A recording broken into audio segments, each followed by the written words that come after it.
Allez, bienvenue dans Débat Foot Marseille, l'émission Fighting Spirit irlandais assez impressionnant. On va parler de quoi? Mercato, quel coach à l'OM, un petit peu de rumeurs, etc. J'ai un beau plateau aujourd'hui pour en parler. Jean-Charles de Bonneau est là. Comment ça va, Jean-Charles? Ça va bien, Nico. Salut à toi. Très très bien. L'été arrive, on espère. Oui, on espère parce que bon. Beaucoup d'eau pour les concerts, c'est compliqué. Paga est à côté de toi. Salut, Paga, comment ça va? allez-vous?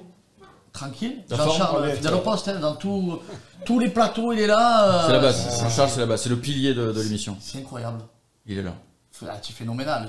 En plus, bientôt le film qui sort. Ouais. Ah, ça, on va en parler. On va parler actu. On fait une petite actu. Attention, ça arrive. À côté de toi, Sourignan. Salut. Salut à tous. Attention. Spécialiste rap. Entre autres. Étiquette. Oh là là. Bière et rap et OM, alors là c'est bon, j'ai le Bière rap combo. OM, attention, c'est Radio Bière Foot, on va y arriver. Oh putain, on va en parler. Ouais. Et c'est Ben aujourd'hui. Aux manettes. Aux manettes. Et oui, Ryan a des vacances. Oh, l'ingénieur du son. Il n'a pas le son, mais il ne peut pas participer. De toute façon, vous ne pouvez pas participer pour cette émission qui est enregistrée. Et oui, il y a des aléas, il y a des aléas. On va faire un peu de promo. On va commencer par Paga, qui sort un son ce vendredi. Oh, tu as des scoops. Ouais, j'ai des scoops. Dans l'oreillette, on me dit avec soprano. Oh, mais ça c'est plus que moi, arrête. C'est incroyable. Et Jimmy Sack. Et Bengous. Jimmy Sack, je l'ai sorti déjà. Oui, et je l'ai vu. Comment il est trouvé magnifique. Ça me avec ce sax. Ah, franchement, c'est phénoménal. Plus souvent que Jules, c'est pas possible. Ah, je serais jamais à la hauteur du Jules, mais non, mais je suis un passionné de musique depuis, même avant les Marseillais. Hein. J'ai commencé la musique à l'âge de 16 ans, à composer dans ma chambre. Puis maintenant, j'ai mon studio d'enregistrement chez moi. Et je pense que petit à petit, les gens me font confiance parce que je suis un vrai passionné. Honnêtement, je te dis la vérité, je le fais pas pour l'argent, je le fais vraiment pour la passion. Ouais, c'est pour le plaisir. Et c'est vrai que petit ça change un peu. Ouais, non, certaines personnes. Après, attention. Ça marche tant mieux. Quand ça rentre dans la poche, je suis content. Et je dis pas le contraire. Mais là, c'est une fierté pour moi. Jimmy Sack, en plus, qui est marseillais. Alors là, soprano. Mais je t'explique pas. On ne dort pas de la nuit avec Bengous, ça s'appelle tous les 2 minutes au téléphone. Ah ouais, on est vraiment très content et le son va s'appeler C'est la fête. C'est la fête. Vendredi. Vendredi, ouais, vendredi. Ok. Alors ça, c'est un premier rendez-vous. Il y en a un deuxième. Jean-Charles, le film, le documentaire Les Minots va enfin passer. Et ça sera quand? Dis-nous ça. Alors, ça sera le 25 juin à 21h sur Canal+, en prime. En prime. C'est quand même quelque chose d'extraordinaire. Donc, je pense que Canal+ s'est rendu compte aussi de la force de cette histoire et de cet événement qu'il y a pu avoir ici à Marseille avec cette équipe des Minots. Ben, je vous conseille de le regarder, franchement, parce que c'est quelque chose de très émouvant. Vous allez apprendre beaucoup de choses sur ces jeunes joueurs à l'époque, sur notre génération. Et puis, si vous avez quelques larmes à lâcher, vous allez voir. Donc, ça fait partie. Dont j'en fais partie voilà, avec. Parce que le beau gosse avait les cheveux longs, c'est toi. Oui, au-dessus du haut, ouais. C'est quand j'avais pas la piste d'atterrissage. C'était avant, ça. Donc, c'était avant. Mais franchement, c'est une histoire fabuleuse. Mais vraiment, vraiment. Sur Canal+, en prime time, un dimanche soir, vous allez voir cette histoire est dingue. Pour ceux qui la connaissent, ça reste super mouvant. Pour ceux qui la connaissent pas, franchement, tout le monde doit la connaître. Parce qu'on parle que de 93, mais sans l'histoire des Minots, il n'y a pas de 93. Eric Dimeco en parle. C'est ultra important de voir ce documentaire. Ben, ici présent, ne peut pas parler, c'est bien parce que sinon il paraît trop longtemps. C'est lui, en partie, qui a réalisé, oui, c'est ça, monté ce documentaire. Donc, ce rendez-vous, c'est un gros rendez-vous. Il y a beaucoup de gens qui nous demandent quand est-ce qu'on va le voir, quand est-ce qu'on peut le voir. Voilà. Canal+, dimanche 25, 21h. Le rendez-vous est noté. Bon, maintenant, on va parler un peu... Juste un autre rendez-vous. Petit truc, vas-y. Au-delà de tout ce qui fait le son, Paga, tout ça, parce que je voulais en revenir aussi, on en discutait tout à l'heure, il écrit un livre sur Marseille. Il en fait des choses quand même, hein. Très, très Marseille. Dans sa petite chambre, là. Hein. Ouais, ça fait 4 mois que j'y suis. Moi, je suis pas parti... j'aurais pu partir à Dubaï, j'aurais pu partir partout. Et je respecte ceux qui sont partis parce qu'ils sont très bien, ils sont heureux et tout. Mais moi, mon bonheur, il est vraiment à Marseille. Toi, t'es un vrai Marseillais, c'est ta ville. Ouais, mon bonheur, il est là. Mon bonheur entre l'OM, entre tout, en fait. Marseille, quoi. Et je le raconte. Je dis Marseille est plus qu'une ville, un pays.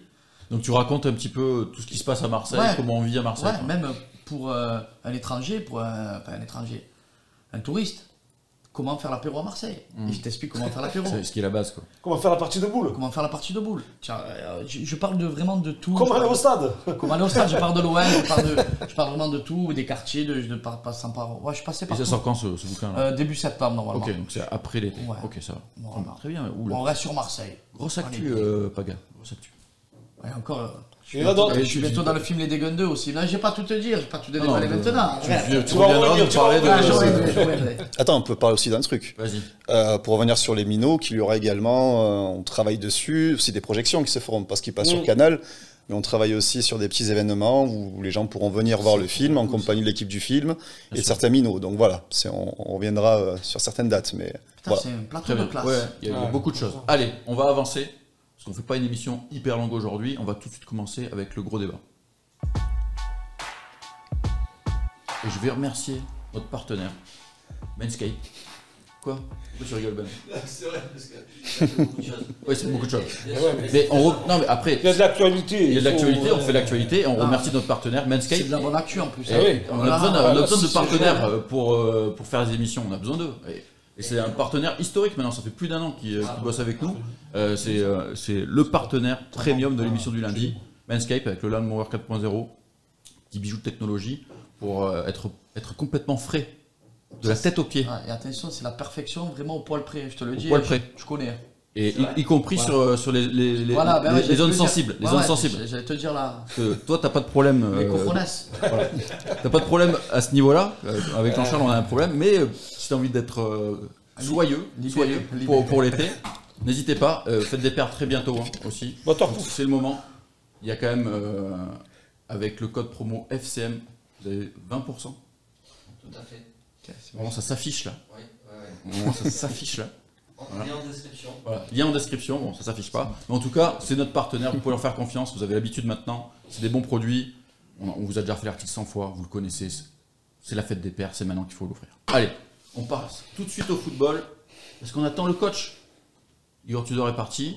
Vite fait, j'ai envie de dire. Il a vite disparu. Maintenant, qui va être le prochain coach de l'OM? A priori, là, ça se décante un peu. La priorité semble être Marcelo Gallardo. Des discussions seraient avancées selon AS. Ça aurait déjà discuté avec Pablo Longoria. Jean-Charles, toi, comment ce nom-là, est-ce que ça t'anime? Tu trouves ça intéressant ou pas? C'est déjà un nom qui résonne, puisqu'on l'a connu en tant que joueur ici en France. C'était un super joueur, avec beaucoup de niaque, avec beaucoup de personnalité, même s'il n'est pas très grand. Et sur le terrain, il déclenchait quelque chose, il y avait quelque chose en lui qui est déjà au-delà du joueur. Et maintenant, sur ses prestations en Argentine, il a gagné 14 trophées. Avec River. River Plate. C'est un entraîneur qui démontre chaque saison qu'il a les capacités pour entraîner au meilleur niveau. Moi, je n'ai pas envie de dire que je suis fan, mais j'aime bien déjà ce qui s'est passé, le profil et en sachant qu'il connaît l'Europe. En plus, c'est quand même un avantage, il parle un petit peu français. Bon, il n'a pas joué dans les meilleurs clubs en France, quoi. Il a joué à Monaco, à Paris, c'est pas les meilleurs clubs. Ouais, mais ça, malheureusement, c'est la vie du footballeur. C'est des grands clubs. Oui, c'est des grands clubs, c'est pas les meilleurs. Ouais. Mais voilà. Oui, c'est pas des petits clubs. C'est pas des petits clubs, c'est bien. À l'époque, en plus, avec Monaco. Oui, c'était un bon Monaco. Ça te plaît, toi, Marcelo Gallardo ou Honnêtement, je savais pas qu'il avait fait toutes ces prestats incroyables. Oui, il restait 8 ans à River, ce qui est très long. Pour te dire, je savais même pas qu'il était entraîneur de là-bas. Mais avec ce que tu me dis, il a quand même joué en Europe, comme tu dis, il a quand même pas mal de trophées, ce qui doit bien s'y connaître en tant qu'entraîneur. Après c'est peut-être le nom moi, qui me fait pas rêver, mais est-ce qu'on a besoin d'un nom pour faire rêver ou est-ce qu'on veut quelqu'un qui te ramène des titres? On en a besoin quand même. Hein. C'est un coach qui lui a une expérience et qui s'est stabilisé surtout. Moi je trouve la différence avec Tudor, c'est qu'il est resté 8 ans à River, je le répète, c'est quelqu'un qui peut se stabiliser et peut-être créer un début de projet à l'OM. Donc, je suis d'accord. À voir. Non, je pense qu'on a besoin d'un entraîneur, là ça fait maintenant 20 ans. Sur les dernières années, on a gagné une fois le championnat, c'était avec Deschamps. Ouais, ça date déjà. 2012, non 2010. 2010, 13 ans. Et depuis, c'est soit Lyon, soit Paris vraiment qui a tout remporté. Ouais. Et en plus, Lyon c'était avant, depuis Lyon. Ouais. Mais là ça tombe beaucoup. On a peut-être un manque de stabilité. Toi, ça te plaît, Marcelo? Ouais, ça me plaît parce que, parce qu'il y a beaucoup d'avantages à ça. L'expérience du coach, il a prouvé en Amérique du Sud qu'il a été un excellent coach. Le fait qu'il n'ait jamais entraîné en France, en Europe, fait aussi qu'il est accessible. Parce qu'un grand coach comme ça, en Europe, qui gagne 14 titres, c'est difficile de le faire venir à l'OM. Puis tu as autre chose aussi, il faut penser, je pense, le côté un peu business pour l'OM. De faire venir un nom comme celui-là, il faut vendre des abonnements. Et ils veulent battre un record cette année. Et après la saison qui s'est terminée de manière plutôt décevante, après tu dors. Si tu fais venir un nom pas trop ronflant, pas sûr qu'il y ait autant d'abonnés que l'année dernière, et je pense que ça a aussi l'importance pour l'OM, c'est de remplir le stade. Et un nom comme celui-là, sud-américain, argentin, tout ça, il y a tout pour enflammer le Vélodrome. À l'OM, on aime bien aussi ce côté-là, oui. Ce que j'espère, c'est que les jeunes joueurs, les nouvelles générations, connaissent ce nom Gallardo. Parce que bon, même Paga... Moi, je connais le joueur, toi tu connais le joueur. En tant qu'entraîneur, je ne connaissais pas. Mais bon... les jeunes joueurs ne connaissent plus les noms à l'étranger comme ça. Des anciens joueurs qui ont joué à Monaco, Paris. Gallardo, il a fait une super carrière ici en Europe, donc, et en France notamment.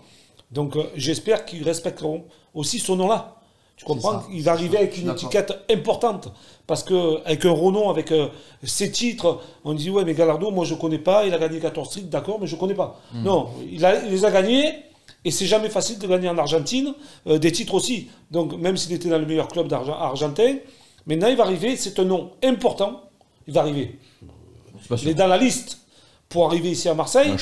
Voilà. Donc il faut respecter aussi ce personnage. Tu as totalement raison, parce que je suis persuadé que si jamais on faisait un sondage et qu'on mettait Gallardo, qui a gagné énormément de choses, et qu'on mettait Lucho González et Heinze, la plupart des supporters de l'OM voteraient soit pour Lucho, soit pour Heinze, et pas pour Gallardo. Après, et c'est vrai que Gallardo... ils ont l'étiquette... Ouais, bien sûr, mais en tant que coach, Gallardo... Pas d'ailleurs prendre Lucho comme adjoint, parce qu'on parle de ça aussi. Pourquoi pas? Pourquoi pas? Ce serait beau. Ce que je veux dire, c'est que les jeunes d'aujourd'hui, même les jeunes supporters, ceux qui ont 15 ans, 16 ans... Le nom Gallardo, pour eux, ça veut rien dire. Tu vois, mais après, comme tu disais, les titres à River Plate... C'est ça, il va falloir respecter ça. Les gens qui suivent pas le football sud-américain, ils se rendent pas compte, mais gagner des Copa Libertadores, etc., ça se fait pas comme ça. Quoi. Mais réellement, des gros noms d'entraîneurs, il n'y en a pas tant que ça, si tu regardes bien. On est quand même, il y a le championnat allemand, le championnat français, anglais, il faut aller le trouver, cet entraîneur qui te fait rêver, qui te fait... Parce qu'en vrai, quand on a entendu Tudor, ça fait rêver personne. Hein. Bah non, surtout que tu finissais second, Sampaoli, les gens étaient plutôt déçus qu'ils partent. Un peu de moins. Ouais. Oui. Ah ouais, c'est vrai.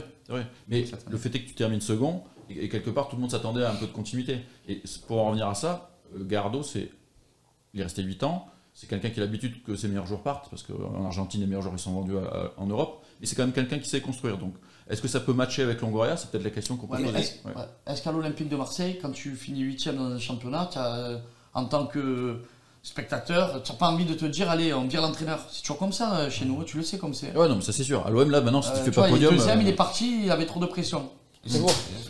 Moi, j'ai connu un entraîneur qui a fait le doublé, qui s'est fait virer. Hein. Donc, pas croire, l'Olympique de Marseille, c'est ça. Malheureusement, non. Bah, tu as eu Deschamps qui est parti, mais tu as eu à l'époque, tu as eu des anciens entraîneurs. Le Duc qui était entraîneur avec Albert Batteux, avec des anciens joueurs. Comment il s'appelait, qui a été champion de France. Ça me reviendra au cours de l'émission, mais Gérard Gilly, qui est parti aussi, qui a été champion. C'est pour ça que l'Olympique de Marseille reste un club assez différent des autres clubs. Tudor, s'il ne le sentait pas, moi je trouve ça bien aussi qu'il parte. Vaut mieux qu'il parte au lieu de faire son année de contrat et que ça se passe mal. Par contre, il était honnête. Hein. Voilà, moi je préfère qu'il soit honnête et qu'il parte. Et je respecte ça. En plus. Ouais, et comme ça, tu as le temps de préparer derrière. Alors, dernière précision, quand même, concernant Gallardo. Il y a Monaco qui serait aussi dessus, parce que Monaco cherche un coach, comme beaucoup de clubs en France. Ah oui, Monaco.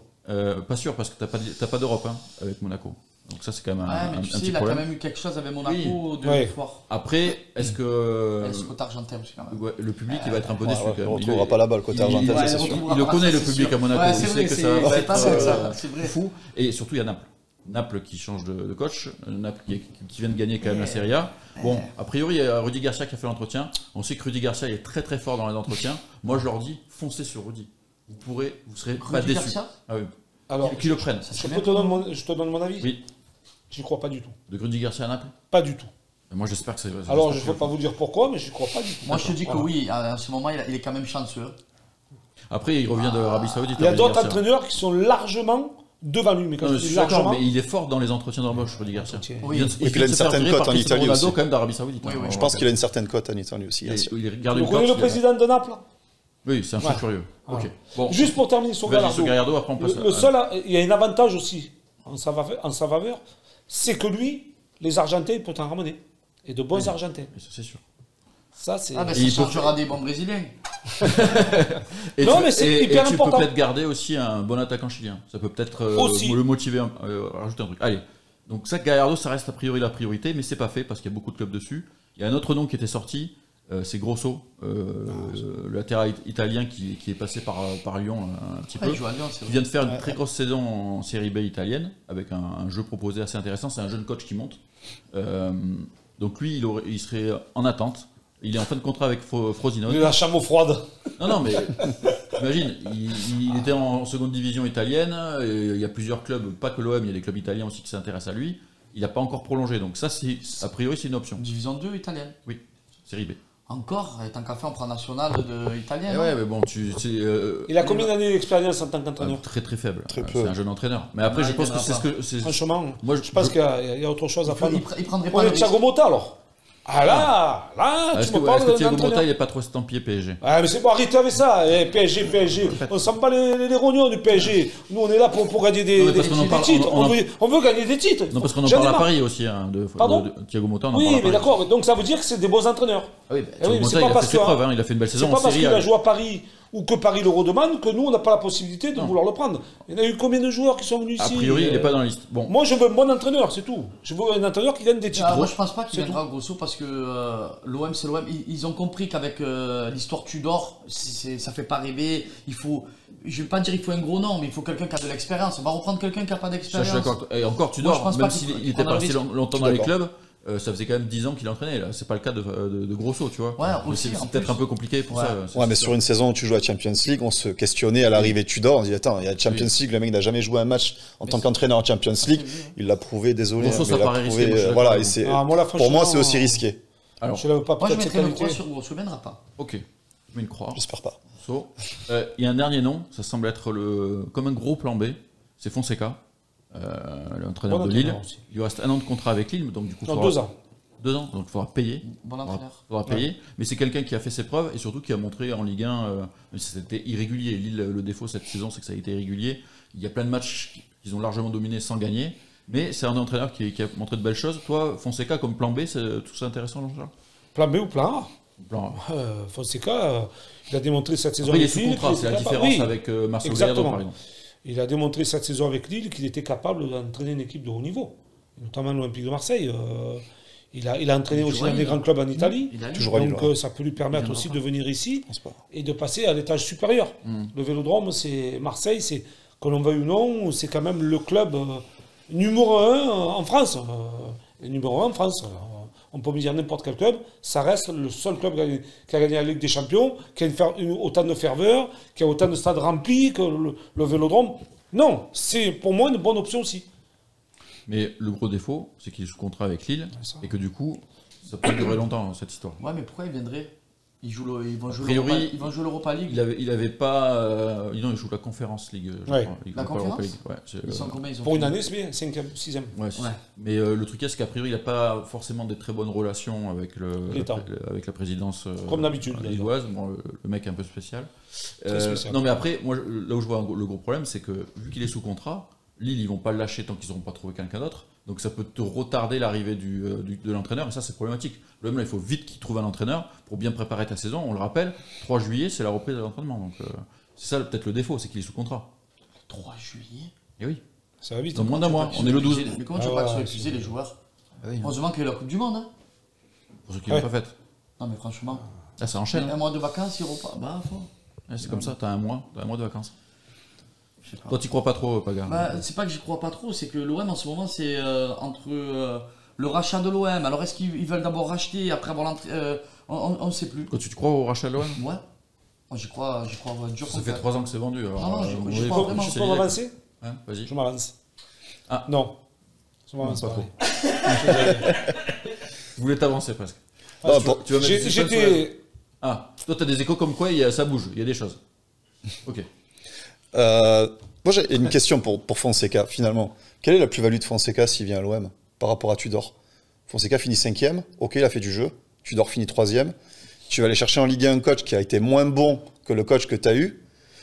L'OM, depuis quelques années, ne fait pas venir de coach français. Rarement, ça a été un transfert d'un coach, ou peut-être le dernier, c'est peut-être Bob, si je dis pas de bêtises, et encore. Je crois que Bob sortait d'une année où il n'avait rien fait. Non, il faut quelqu'un de neuf, et c'est ce que l'OM a toujours fait. Maintenant, Fonseca, j'imagine mal Lille avoir perdu Galtier.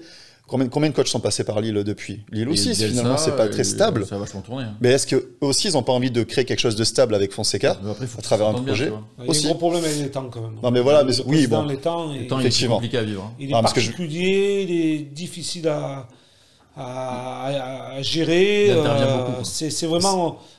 C'est là où j'y crois pas. Je peux te dire que c'est jamais facile du côté de Lille. Mais c'est là où j'y crois pas, en fait, parce que Je préfère avoir un Gallardo, même s'il n'a rien prouvé en France, mais avec quelque chose de neuf et peut-être une nouvelle vision du football, plutôt que d'avoir un mec qui finalement a fait du beau jeu, certes, mais comme Tudor, mais qui n'a pas été aussi bon que Tudor sur la saison. Ok, voilà. Je respecte ça. Bon, on verra bien en tout cas le coach, on attend ça avec impatience, comme on le disait, ça va vite arriver là. Et puis le mois d'août, il est hyper chargé, avec 4 matchs si tu passes le premier tour, parce que tu as 2 tours de qualification pour la Ligue des Champions. Donc tu vas jouer déjà double confrontation a priori contre un club accessible. Et si tu passes ce tour-là, tu as encore double confrontation contre un club qui peut être plus compliqué pour pouvoir accéder au match de poule Ligue des Champions. J'ai une question, le mercato est ouvert ?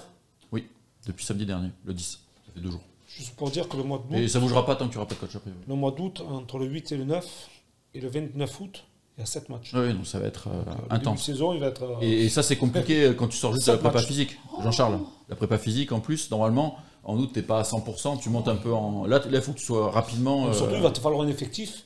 Assez large. Aussi assez large. À savoir que les grosses chaleurs vont arriver maintenant. Ils ont en plus profité. Hein. Oui, là, c'est. Tu vois, c'est aussi pour ça que Fonseca, j'y crois pas, parce qu'on se souvient de l'arrivée de Galtier à Nice. Ça a été compliqué pour le récupérer à Lille, parce que bon, les temps ne lâchaient rien. Je l'imagine mal quand même lâcher aussi facilement. Et ça va être trop long, je pense, dans le processus. C'est Gallardo qui est libre. Quoi. Allez, on verra ça. On va faire un petit débat sur les déclats de Payet. Est-ce que tu as le jingle? Il est prêt. Attention. Avant, quand même. Petit débat. Gros débat. Le gros débat, petit débat. Allez, ça vous a pas échappé, notre ami Dimitri Payet a accordé une interview assez longue à l'équipe. Je vais vous en lire quelques extraits. On va un petit peu commenter. L'équipe, c'est à 11 mondial. C'est 11 mondial. Parce que l'équipe qui a repris, parce qu'ils n'ont pas eu leur propre interview, l'équipe. Parce que j'ai pris sur l'équipe. Il va y avoir un nouvel entraîneur et il ne faudra pas se tromper, car cette saison, on n'a pas rempli les objectifs fixés, qui étaient de se qualifier directement pour la Ligue des Champions. Donc, il ne tape pas directement sur Tudor, mais il rappelle la réalité. C'est-à-dire que les objectifs n'ont pas été atteints. Ça, pour toi, Jean-Charles, c'est une vérité. C'est une vérité. Ah ben oui. Parce que la question était un peu sur Tudor. Ça a été déclaré en début d'année. Ouais, mais elle n'est pas dure à aller chercher, cette vérité. Tout le peuple marseillais le sait. Quoi. En fait, c'est pour pas directement taper sur son coach, parce que c'était une question sur là, le il coach. aurait pu lui taper dessus. Moi, tu me fais pas jouer et tu pars... Et je te le dis, mon coach il était vraiment bidon. Là, tu vois cette déclat, on dirait la déclat d'un futur cadre de l'OM. Parce que ça fait vraiment, tu as eu déclaration de si Longoria dit la même chose, c'est pas surpris, t'es pas surpris. Mais tu sais la façon dont il en parle, on dirait vraiment que c'est un gars qui est futur dans le cadrement de l'OM. C'est vrai, je pense que si tu fais plusieurs interviews de plusieurs joueurs de l'OM, il y aurait beaucoup de joueurs qui iraient dans le sens de Payet. Tu penses à Guendouzi par exemple? Ou d'autres. Ou beaucoup d'autres. Non, mais ce qu'il dit, c'est vrai, mais je parlais de la tournure de la phrase, la façon dont c'est dit, tu vois. C'est rare d'avoir un joueur qui s'exprime de cette manière-là. Après, il fait pas toute l'interview. Oui, non, mais d'accord. Comme ça. Mbemba, il y en aurait. Alors, on a eu un échange assez vif. On a eu un échange assez vif avec Mourad, qui disait, à un moment donné aussi à l'OM, les joueurs, faut un peu les serrer, parce que sinon, on l'a vu, ça part complètement en sucette. Mais il les a pas serrés, lui. Si. Ah, lui, il les a bloqués, lui. Mourad, lui, son truc, c'est qu'il faut arrêter de plaindre les joueurs. Le coach, c'est normal qu'il mette un cadre strict. Ça, c'est normal, mais l'art et la manière aussi. C'est ça. Moi, c'est ce que je disais. Pour moi, le bémol, c'était le cadre. Je suis totalement d'accord avec le cadre. Par contre, c'est la façon dont tu l'as fait. Tu peux créer quelque chose avec le joueur. Tu sais. Tu peux lui imposer des choses, mais c'est la façon dont tu lui présentes. Le relationnel. Faut lui présenter le mec, s'il revient d'une fête ou s'il n'a pas fait ce qu'on lui demande, eh bien, allez, de tes cours. Je t'aime beaucoup, mais regarde, tu respectes pas de tes coachs. Tu n'as pas besoin de gueuler, de faire ci, de faire 40 tours de terrain. Parce qu'ils étaient un peu comme ça, c'était un peu militaire quand même. Oui, puis il parlait mal, Tudor en plus. Il parlait mal. À un moment donné. Camoranesi est parti aussi à cause de ça, c'était chaud. Camoranesi qui a été adjoint. Non, mais surtout, quand il était dans son idée, il changeait pas du tout. Il n'y avait pas de dialogue en fait. Le problème, c'est qu'il n'y a pas de dialogue. Il n'a jamais changé sa composition de jeu. À un moment donné, il y en a 3, je crois, en Europe qui jouent comme ça. Ça n'existe plus comme il jouait avec les ailiers, les scies, les pistons. Mais ça, tu vois, ça, regarde, en Paga, ça me dérange pas. À partir du moment où tu as un effectif suffisamment large pour changer ta façon de jouer selon les joueurs, parce que tu vois, même si tu as un dispositif. C'était toujours la même équipe. Ouais, d'accord. Mais ils ont épuisé les joueurs. Après, oui. Mais pas en début de saison. La première partie de saison, il changeait beaucoup et je trouve que c'était beaucoup plus intéressant. Après la Coupe du Monde, effectivement, il y a eu rouleau compresseur pendant 2 mois. Là, il s'est dit c'est bon, j'ai mon 11. Et après, il a pas vu les baisses de régime. Et il les a pas changé. Je suis d'accord avec ça. Mais même si tu as un système de jeu qui bouge pas, je pense que si tu as des joueurs avec des profils différents, on a vu Unai, malheureusement, Harit s'est blessé, etc. Mais tu avais des joueurs qui pouvaient changer quelque chose. Même je suis désolé, mais Guendouzi par rapport à Veretout, c'est des joueurs totalement différents, qui jouent au même poste. Donc tu pouvais changer des choses. Et ça, malheureusement, il n'est peut-être pas assez utilisé. Bon, ça c'était la première des cas de Payet. Bien sûr, les journalistes sont revenus un petit peu à la charge, parce qu'ils ont bien compris qu'un joueur qui était un des meilleurs joueurs la saison d'avant, qui se retrouve un remplaçant la saison d'après, avec le coach, ça s'est pas super bien passé. Il dit, l'entraîneur n'aurait même pas dû avoir à faire une... Ça, il parle d'Annecy. Ça, c'est quand même la grosse déception de la saison. De France, tout le monde la voyait arriver gros comme ça. On était en bombe à ce moment-là. Ah ouais, oui, tout le monde était à fond là. L'entraîneur n'aurait même pas dû faire une causerie avant ce match. Il suffisait... Ah non, pardon, j'ai fait un micmac. C'est Annecy et la défaite face à Brest, après les 30 ans. Après les 30 ans, la fête, c'est quand même une humiliation de perdre contre Brest. Il suffisait de passer la vidéo des célébrations. Je suis désolé. Là, tu vois, tu comprends, il y a quand même une certaine prise de conscience. Tu pouvais pas perdre ce match-là, ou en tout cas, tu pouvais le perdre, mais pas le jouer comme ça, en tout cas. Jean-Charles, c'était quand même scandaleux ce match face à Brest. 100%. Je trouve que terminer sur une mauvaise note comme ça au Vélodrome devant ton public, 65 000 personnes, même s'il y a le départ de Tudor, je pense que les joueurs sont un petit peu responsables aussi du jeu. Oui. Donc, ils n'ont pas lâché. Gagner à tout prix. Ils n'ont pas lâché. Ils jouent pas pour le coach. Brest était totalement libéré puisqu'ils étaient sauvés. L'OM était sûr de terminer 3e. Et attention, est-ce qu'ils n'ont pas fait pour le faire virer Tudor? Je sais pas. Je pense qu'il avait pris sa décision. Je sais pas. Non, peut-être qu'ils ont lâché le coach, c'est pas forcément pour faire virer, mais peut-être qu'ils ont. C'était fini la saison. Ils n'avaient plus rien à perdre, plus rien à gagner. Ouais, la défaite de Lille l'avait déjà conditionné. Mais ça, c'est pas sérieux, Jean-Charles. Non, mais même pour l'image des joueurs, je pense que t'as pas le droit de faire ça. Quoi. Exactement. Je pense qu'à un moment donné, tu es responsable du jeu. Quand on te met titulaire dans une équipe, tu es responsable du résultat et du jeu que tu vas produire face à une équipe qui vient juste de se sauver la semaine d'avant de la descente. Toi, tu es 3e, termine sur une bonne note ici au Vélodrome, en sachant qu'après tu vas à Ajaccio ou une nouvelle fois tu perds. Et, je veux dire, termine devant ton public. Termine devant ton public sur cette note favorable, avec un beau match total, puisque tu pouvais jouer totalement libéré. Qu'est-ce qui t'a retenu de prendre des risques et de montrer un beau football? Tu l'as montré en début de saison que tu étais capable de faire un beau football. Pourquoi tu le fais pas le dernier match face à Brest, à une équipe qui n'a plus rien à jouer? Parce que contre Brest, on a été mauvais. Hein. Et Ajaccio aussi. Hein. Mauvais. Et contre Ajaccio, j'en parle pas. Mais contre Brest, montre un football alléchant. Bien sûr. Un spectacle. Oui. Voilà. On a tapé sur Tudor à juste titre. Mais est-ce que là, les joueurs aussi, sur cette fin de saison, ces 2 derniers matchs-là, c'est un peu honteux l'attitude. Tu peux pas jouer des matchs comme ça. Pour moi, je pense que c'est même pas... Bon, déjà, ils avaient lâché dans leur tête. Mais au-delà de l'attitude, c'est comment physiquement c'était toujours la même équipe qui tournait, les pistons comme ça, ils faisaient que cavaler, enfin, le rythme est dur.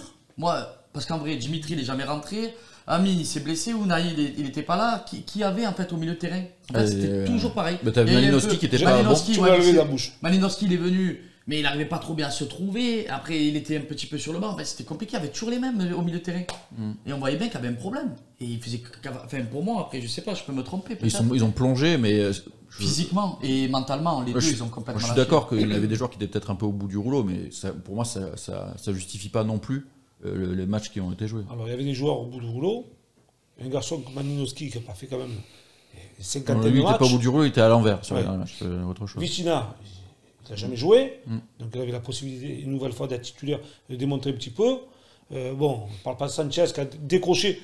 Et là, justement, je voudrais vous parler un petit peu. Sanchez, je trouve que quand il décroche derrière Vitinha, il est moins bon que quand il est devant. Alors que ce n'est pas forcément son poste d'être devant. Voilà. Donc là, déjà, l'association, pour moi, elle est bizarre. J'ai un petit peu de doute. Mais Vitinha, il aurait pu nous montrer autre chose. C'est vrai. Vitinha a été décevant, on ne va pas se mentir. Non, mais il est à fond les ballons. Ouais, mais bon.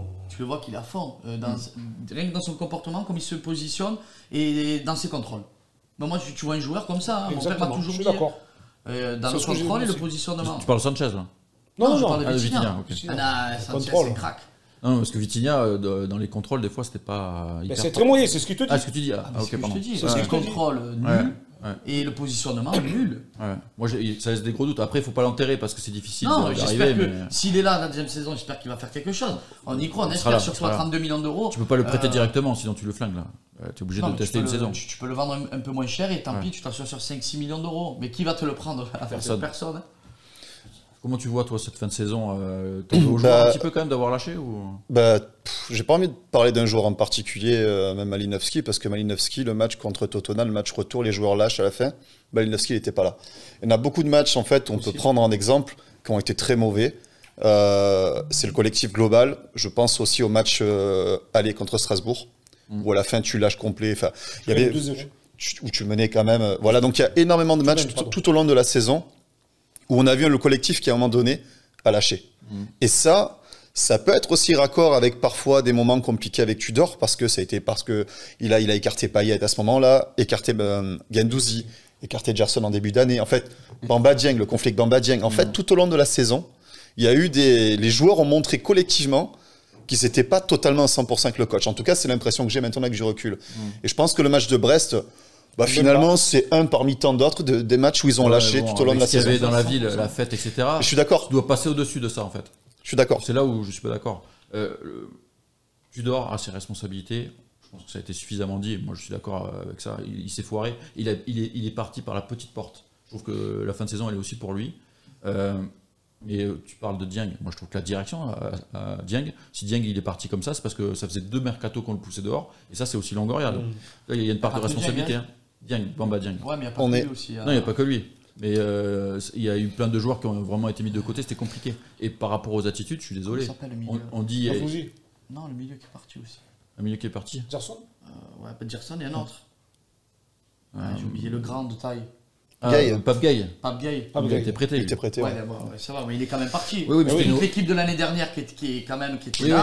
Gerson, Payet, Guendouzi, ça c'est sûr. Bamba Dieng et Pape Gay, ça a été mis de côté. Mais ça, c'est le coach qui a mis de côté parce que ça lui plaisait pas. Mais juste pour revenir à l'attitude des joueurs, il y en a certains, ils ont peut-être lâché parce qu'ils avaient du mal avec Tudor. Mais il y a aussi des joueurs comme Tavares, c'est mon préféré par rapport à ça. Au niveau de l'attitude, je suis désolé, c'est pas professionnel. Ce genre de joueur-là, il peut sortir toutes les excuses Tudor qu'il veut. Lui, sur le terrain, il a montré des choses, c'est inadmissible. Revenir en trottinant, ne pas défendre, avoir une attitude je m'en foutiste comme ça, tu peux pas mettre tout sur le dos de Tudor. À un moment donné, Tudor, il a des choses à porter, mais il y a des joueurs qui n'ont pas été sérieux. Quoi. Après, mais pour revenir encore sur le match de Brest, ces fameux 30 ans, les joueurs, il n'y a pas un Marseillais sur le terrain, ils savent même pas, ils étaient même pas nés au moment de la Ligue des Champions. Gigot qui est quand même un peu. Non, mais d'accord, ok, Gigot, pourquoi pas. Et puis même ne serait-ce que la direction de l'OM, au final aujourd'hui, tu as un nouveau propriétaire. T'imagines, c'est un mec, il est là, et puis depuis qu'il est arrivé en 2016, on lui dit nous, il y a un seul boss, c'est Tapi. Toi, tu es juste celui qui essaye, tu dois faire mieux. Mais le boss, c'est lui. On m'a un jour donné un exemple, on m'a dit, imagine, tu rachètes un resto, et derrière, tout le monde vient de te dire, celui d'avant, c'était quand même meilleur que toi. En fait, le mec, il mange ça tout le long. En réalité, je sais même pas s'il y a vraiment en interne cette culture, tu vois, qui est ramenée encore on a été champion d'Europe, on a été les seuls à l'avoir fait. Donc on n'est plus ce club-là. Mais on n'est plus ce club des années 90. Tu n'es plus ce club-là. Donc finalement, la Champions League, mis à part l'étoile sur le maillot, et le trophée qui est au siège, il reste quoi de cet héritage? On le voit, les joueurs, il est là. L'héritage, il est porté par les tribunes, il est porté par le peuple marseillais, mais pas par les joueurs. Moi, je trouve. Bien sûr. Je suis complètement d'accord et on se rattache à la Coupe d'Europe. À un moment donné, alors oui, c'est une fierté et tout, mais c'est bon, ça fait 30 ans. Et imagine, on ne gagne pas pendant 30 ans, je veux dire quoi, jamais les premiers, encore 60 ans, et j'ai pas envie de mourir, j'ai envie de boire des titres, moi. En fait, j'ai juste envie de me régaler. J'ai envie de me régaler. Et je me régale plus. Et ça me fait bien chier, tu vois. Cette année, en plus, on y a un peu cru à un moment donné. Quand, après la Coupe du Monde, là, quand l'équipe elle tournait bien, on se dit on va peut-être aller chercher une Coupe de France, on va peut-être embêter le PSG jusqu'au bout. Et finalement, ça s'est effondré, c'est frustrant. Et moi, je suis d'accord avec ce que tu dis, Paga. Les 30 ans, moi, je trouve ça magnifique, la fête qu'il y ait des tifos et tout. Mais d'un autre côté, ça me fait aussi mal au cœur. Je me dis, on est trop dans le passé, il faut qu'il y ait quelque chose qui arrive. C'est bien de le fêter, le passé, parce qu'il est glorieux. Mais avec Dimeco, il le dit. Et oui, il dit, mais là, il faut passer à autre chose. Il faut gagner des titres. Il y a 30 ans derrière. Il y a 30 ans, donc maintenant. Il faut créer du présent. Il faut créer du présent. Et malheureusement, on n'arrive pas à enclencher. On n'enclenche pas. La possibilité de terminer deuxième cette année. À un moment donné, on était tout à côté de Paris. Et de gagner une Coupe de France, avoir un titre, gagner une Coupe de France. Moi, ce qui me désole le plus, c'est quand tu as. On va encore revenir là-dessus. Tu élimines Paris en Coupe de France. Derrière, tu te fais éjecter par ce club de Ligue 2. Qui descend, si je ne me trompe pas. Il se sauve à la dernière minute. Juste. Et tu te dis, mais putain, on n'a pas gagné de titre depuis tant d'années. Tu as le titre à portée de main, juste là devant toi. Et d'un coup, tu passes totalement au travers. Le football, c'est plus le même. La mentalité des joueurs sur le terrain n'est plus la même. Et après, on se dit, ouais, on a fait des erreurs professionnelles. Mais c'est pas une erreur, c'est un trou noir que vous avez fait. En vrai, un trou noir. En vrai, j'ai peur encore j'ai peur encore cette année parce que on veut se qualifier pour la Coupe d'Europe, mais ça va faire encore exactement pareil. Quand tu vois que c'est Manchester City qui a gagné la Coupe d'Europe, est-ce que tu penses que l'Olympique de Marseille, avec l'équipe qu'on a, avec tout le respect que j'ai pour les joueurs, on peut gagner une Coupe d'Europe? Non. Pas celle-là en tout cas. Non, pas celle-là en tout cas. Mais est-ce que tu peux pas viser la Ligue Europa par exemple? Ben, ok, ouais, peut-être. Mais ça veut dire déjà. Moi, je pense que c'est mieux. Ça veut dire déjà peut-être que l'OM, il faut qu'ils soient rachetés, peut-être qu'il faut que des gros noms arrivent, qu'il y ait un gros entraîneur. C'est un gros chamboulement. Hein. Parce qu'à chaque fois, toutes les années, on sera au même endroit et on dira, bon alors les gars, la Coupe d'Europe, qu'est-ce qu'on fait? Mais le truc bien, c'est que si tu es racheté, c'est une chose. Mais si tu n'es pas racheté, à un moment donné, il faut que tu aies des objectifs qui sont au niveau où tu es. Là, gagner Ligue des Champions, faut pas mentir aux gens. Déjà, participer aux poules, c'est pas mal. Et sortir des poules, ça serait déjà bien. Mais au-delà, c'est du fantasme. Il devrait inventer une règle. Mais déjà, il faut trouver une continuité. Oui, sportive. Tu ne peux pas avoir des résultats en changeant constamment d'entraîneur et de joueurs constamment. Et la stabilité, elle est où? Bien sûr. Je veux dire, c'est la base. Eh ben oui. Et moi, je pense qu'il vaut mieux aller en Europa League, même si cette année, autre que des gros clubs, et Liverpool et tout le reste qui sont en Europa League. Donc, c'est quand même l'Europa League est devenue vachement Ligue sympa. Oui, bien sûr. Bien sûr. Regarde, et le FC Séville, ils vont chercher l'Europa. Ils étaient 17e en Liga, ils étaient à la ramasse, et ils sauvent leur saison, ils vont encore gagner une Coupe d'Europe. On n'est pas capable d'aller chercher une Coupe d'Europe comme ça. Et West Ham, ils vont chercher la conférence League. Je suis désolé, tout le monde crachait sur le parcours de l'OM qui perd en demi-finale contre Feyenoord. Moi, j'aurais bien voulu qu'il aille chercher la Coupe. Complètement. La Coupe d'Europe, c'est l'émotion, c'est ça qui fait vivre. Bien sûr. Ouais, ils ont été charmants, les trois. Les Italiens. Ouais. 3 finales, désolé, c'est des choses qui arrivent. C'est vrai. Allez, on va terminer sur une petite déclat de Payet, parce qu'on a parlé de son avenir. Ça a fait un peu réagir. Il m'a dit, mais comment tu te sens physiquement Il est plus tout jeune, notre ami Dimitri l'a fait. Non, ça va, je viens de prendre une année sabbatique, je suis en pleine forme. La roue libre là. On connaît Payet. Il faut le prendre au deuxième degré, ça. Mais c'est rigolo. Bien sûr, c'est drôle. Mais bien sûr, il va te dire quoi? Je me suis fait chier toute l'année. Il m'a jamais mis dans l'équipe, même quand j'étais bien. Il a raison, au deuxième degré, il te dit, j'étais dans l'effectif, mais j'étais en vacances, quoi. Je suis bien là. Et le peu qu'il est rentré sur le terrain, il a fait la différence. Hein. Alors, peut-être pas de jouer 90 minutes. Bien sûr. Mais le faire entrer à la 60e, si se sent fort, peut-être un peu avant, d'une deuxième mi-temps, mais il est capable de faire la différence. Mais moi, Klaus, il me le dit, balle au pied, c'est un phénomène. Il peut te faire des dingueries. Dimitri, c'est Dimitri, on peut dire. Après, tu vois, pour être honnête sur sa saison, il était titulaire en août. Avec Gerson, il était vraiment pas bon. Après, il a disparu complètement en circulation. Il n'a pas foutu bordel. Attends, je te donne la parole après. Et il y a juste eu cet accro à la fin, où il se voyait titulaire parce qu'il y avait des blessés, etc. Et qu'il a eu un comportement un petit peu nonchalant à l'entraînement. Et là, Tudor, il est intransigeant. Il a dégagé. Mais globalement, sur la saison, Payet, qui n'a pas beaucoup joué, il a été un peu le papa du groupe. Quoi. Oui, tu voulais dire un truc. Robelote, la fois où il a mal joué, les fois où il a mal joué, il ne jouait pas à son poste.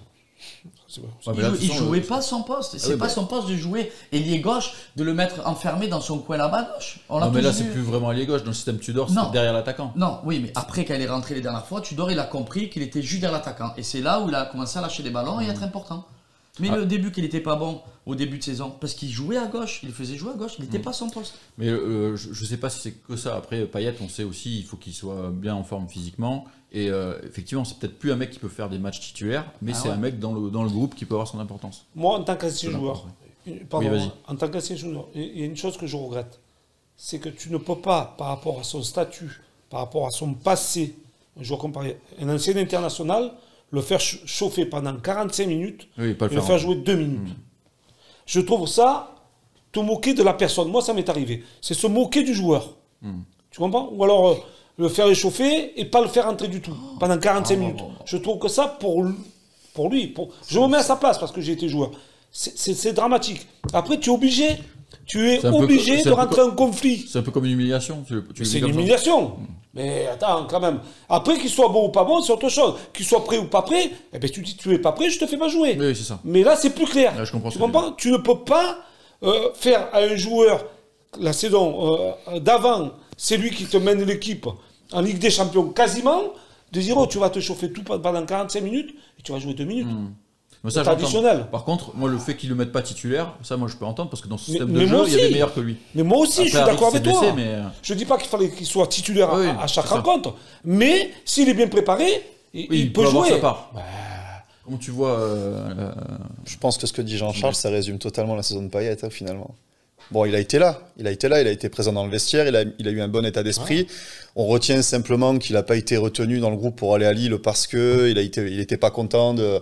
Enfin, de pas être dans les titulaires. À 3 journées de la fin, faire ça à un joueur, mais il faut arrêter. Tu aurais dû le faire toute l'année. Hein. Surtout pour un match, il est comme ça. Lille, c'était le match le plus important. Enfin, avec Lens, mais c'était Lens, il rentre, il marque. Contre Lille, il fallait qu'il soit là. Bon, problème parce que Tudor veut pas le titulariser. Il est intransigeant, Tudor. Voilà, mais bon, je comprends. Pourquoi il n'a pas fait d'autres alors? Et franchement, les déclarations de Payet, je trouve qu'elles sont à charge sans être trop à charge. Elles dénoncent une vérité aujourd'hui. Et je trouve qu'il est plutôt bon dans ce qu'il dit parce que il parle collectif, il parle aussi, lui, pour sa situation personnelle, en disant, j'ai eu une année sabbatique. On l'a tous compris. Au deuxième degré. Mais voilà, il faut le prendre comme ça. Mais honnêtement. Il vaut mieux qu'il le dise comme ça en même temps. Moi, je trouve que c'est plutôt marrant. Moi, je suis sûr. Mais je pense pas qu'il soit heureux d'être un homme de vestiaire. Non, bien sûr que non. Après, est-ce qu'aujourd'hui, il peut prétendre à être vraiment un cadre titulaire à l'OM, je parle? Mais je pense qu'il en est conscient de ça, qu'il ne peut pas jouer tous les matchs en tant que titulaire. Je pense qu'il en est conscient, sincèrement. Je pense qu'il a réalisé cette saison. Voilà, mais en le connaissant un peu, il en est conscient, il connaît toutes ses qualités et ses défauts. Il sait très bien que pour être titulaire, il faut être prêt physiquement. Pour jouer 90 minutes. Pagal a dit, c'est un joueur qui peut jouer 60, 70 minutes. S'il est prêt, il va te rendre d'énormes services. Même si tu le fais rentrer à 30 minutes de la fin, il va t'apporter quelque chose en plus. S'il est prêt. Mais ne fais pas ce cinéma qu'il a pu faire pendant un moment. Sinon, Tavares, il n'aurait pas dû jouer de toute la saison. Je suis d'accord. Mais voilà, et une DR, quand il traînait la patte, pareil. Là, on repart à zéro. Alors, on repart à zéro. Nouveau coach, donc toutes les cartes sont rabattues. Concernant la saison prochaine, il dit « Je ne serai pas prêté. Je serai là pour ceux qui ont pu en douter. Et encore longtemps, je l'espère. » Donc, clairement, lui, il se voit rester à l'OM. Et même au-delà de la saison prochaine. Mais il déclare toute sa flamme à l'Olympique de Marseille. De toute façon, moi, j'en étais quasiment certain, parce que les échos, je savais qu'il n'allait pas partir. Il lui restait un contrat. Quel intérêt de partir à 36 ans, à 35 ans et demi? Parce que tu peux te choper un contrat. En ce moment, il y a l'Arabie Saoudite qui arrose. Ouais, mais bon. Enfin, au-delà de l'année qui lui reste, il y a quelque chose derrière dans le club. Oui, aussi. Il y a 4 ans en arrière, il avait signé le contrat parce que. Oui, je pense qu'il est bien à Marseille. Oui, voilà. Et puis il est bien à Marseille aussi. Donc toi qui vas sortir un bouquin sur Marseille, tu vois, il y a aussi ça, il y a une vie particulière à Marseille. Et je pense que quand tu es attaché à ça, même si on te propose plus ailleurs, tu préfères rester. Bien sûr. C'est ça. Juste pour dire que pour rester à Marseille, il a fait énormément d'efforts financièrement. Il a réduit son salaire de moitié presque. Plus de moitié. Maintenant, il a 250, donc ça va vachement baisser. Même moins. Peu importe, on va dire, ouais, mais c'est beaucoup. Oui, bien sûr que c'est beaucoup. Mais il a fait l'effort. Il a fait l'effort de descendre beaucoup plus bas pour rester à l'Olympique de Marseille. Donc, pas tout le monde est capable de le faire. Donc, ça aussi, il faut retenir aussi les bonnes choses. On retient souvent des mauvaises choses des joueurs, mais quand ils font des choses envers le club en réduisant leur salaire de 60 ou 70%, il faut aussi le citer. Payet, tu ne peux pas lui enlever qu'il aime le club. Ça, tu peux pas lui enlever. Voilà, donc, c'est clair. Tu peux dire qu'il est. Et derrière, le mec se fait assassiner, il te fait jouer 2 minutes. Je comprends pas trop. Et de toute façon, Dimitri, tu le mets dans un autre club, il casse la baraque. Hein. Tu vas voir s'il part, on va dire, mais il est en forme, Dimitri, mais c'est sûr. Tu le vois partir, franchement. Non, moi, je pas. Il est impliqué autant dans le foot que à côté, dans ce qu'il fait à côté. C'est un vrai Marseillais. Je pense, je l'imagine pas partir. Là, on parlait tout à l'heure d'un truc qu'il a fait là, d'une marque qu'il est en train de relancer. C'est pareil, c'est purement Marseillais. Je vois pas un mec aussi impliqué dans la vie à Marseille tu vois, voilà, il y a trop de choses. C'est un vrai Marseillais. S'il est bon, il joue. S'il n'est pas bon, il ne joue pas. Après, on verra ce que le prochain coach fera avec lui. Il a toujours été bon. Mais s'il est court physiquement, physiquement aussi, à un moment donné, tu arrives aussi dans le football moderne. Tu peux plus juste être au milieu et distribuer. Tu vois, il faut que physiquement tu puisses. Et ça, je sais pas s'il peut le faire en étant titulaire tout le temps. Peut-être un quart d'heure. Mais ça, il en est conscient. Je suis d'accord avec toi. Peut-être que lui, ça lui suffit. Bien sûr. La touche technique qu'a Payet. Pas grand monde ne peut l'avoir. Ça va être intéressant de voir ce que va faire le prochain coach avec lui, tu vois. Ça va être intéressant parce qu'il sait qu'il a Payet. Est-ce qu'il va s'appuyer sur lui en disant toi, t'es un peu le papa du groupe, t'es aussi le garant de certaines valeurs dans ce club. Est-ce que voilà, tu restes là et tu rentreras de temps en temps. sur certains matchs, je te ferai jouer titulaire, mais ça sera pas la majorité. Si le truc il est au contrat, il est clair dès le début, je pense que ça peut très bien se passer. Ouais. Je pense que si il tombe sur un entraîneur qui le remotive à être bien physiquement, le cas de Sanchez, il a 35 ans. Par contre, c'est pas le même. On va pas se mentir, c'est pas la même hygiène de vie. Attends, c'est pas parce que tu as 35 ans qu'aujourd'hui tu dois arrêter ton football. Non, je parle pas d'âge. Non, tu comprends, parce qu'on a souvent tendance à dire, on a souvent tendance à dire, ouais, mais il a 35 ans, il peut plus. Non, si tu es bien préparé, tu as une hygiène de vie et que tu sais que tu vas faire quelques matchs à la saison, pas 38 matchs du championnat, mais tu peux en faire une vingtaine. Une vingtaine, je pense qu'il en est capable. Et d'être sur le banc après, de rentrer, de changer la touche technique. Tu sais à quoi ça me fait penser? Samir Nasri et Karim Benzema, c'est la même génération. Samir, il a arrêté à 3 ans en arrière. Ouais. Et Karim, il a re-signé pour 3 ans. Donc il aura fait 6 ans de plus de football. Donc en gros, là, ça veut rien dire. Mais c'est pareil. Si tu es bien là physiquement, je pense que tu peux aller même jusqu'à 38 ans. Après là, Karim Benzema, c'est quand même en pré-retraite qui est parti. Là. Ouais, mais ça fait, il a futé quand même. Parce que t'as une star par club, tu vois. Ouais, mais bon. Thiago Silva à Chelsea, tu le vois, le mec il a 36 ans, 37 ans. Après, en Italie, ils ont tous 38, 40. Je pense qu'il y a plusieurs facteurs. Ibrahimovic, ça dépend à quel âge tu commences, ça dépend comment tu entretiens ton corps, ça dépend ce que tu fais à côté du football. C'est une question de préparation et d'amour de ton entraîneur envers toi aussi. Et d'envie aussi. Bien sûr. Et d'envie réciproque avec l'entraîneur. Crois-moi que l'échange entre l'entraîneur et les joueurs, c'est hyper important. Si tu sens l'amour de ton entraîneur, il va te pousser à te surpasser et surtout à travailler plus durement. C'est pour ça qu'on a hâte de connaître le prochain coach. Allez, messieurs, on va s'arrêter là-dessus. Sourignan, merci beaucoup d'être venu. Baga, pareil, tu reviens quand tu veux. Merci à vous. N'oubliez pas le film des Minots. Dimanche 25 à 21h en prime sur Canal+. En prime. Ah ouais, là. Non, mais quand tu vas me revoir, tu vas me dire, oh, ça, je connaissais pas. Non, mais dis-toi que ça fait des semaines et des semaines qu'on nous dit, mais comment on peut voir ce film? Voilà, donc maintenant vous avez la réponse. C'est sur Canal+, en prime, le 25. Merci Ben, qui a le sifflet coupé, donc tu ne peux faire que des gestes comme ça. Attends, il y a l'apéro mercato jeudi aussi. C'est pas le retour de l'apéro mercato? Jeudi, retour de l'apéro mercato. Il va me fuser dedans là. Vous connaissez le concept, on parle mercato en mode détente. Il fait beau, on espère que la saison va vraiment commencer. En short, on fait un petit apéro mercato. Voilà, c'est jeudi. Ah oui, bien sûr. C'est l'apéro mercato. Oh, sur, moi je vais voir vu mère. Ah oui, il y a des vues mères, il y a des choses comme ça. Le lieu est pas mal. Tu seras invité à venir faire un apéro mercato si ça t'intéresse. Je veux, oui. Très bien, c'est noté. Messieurs, merci beaucoup. On se retrouve jeudi pour l'apéro mercato. Bonne semaine, ciao ciao.